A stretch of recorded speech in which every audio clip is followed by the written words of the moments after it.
قال رسول الله صلى الله عليه وسلم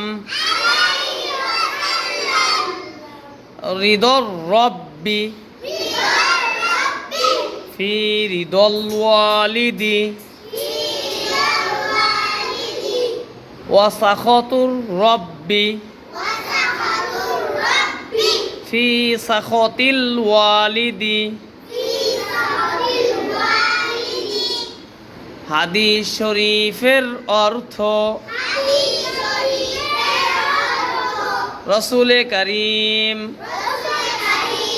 সাল্লাল্লাহু আলাইহি ওয়াসাল্লাম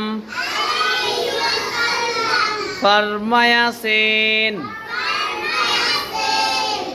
পিতা সন্তুষ্ট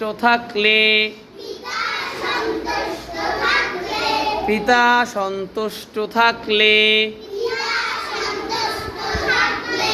আল্লাহ তাআলা সন্তুষ্ট থাকেন। পিতা অসন্তুষ্ট থাকলে আল্লাহ তাআলা অসন্তুষ্ট থাকেন।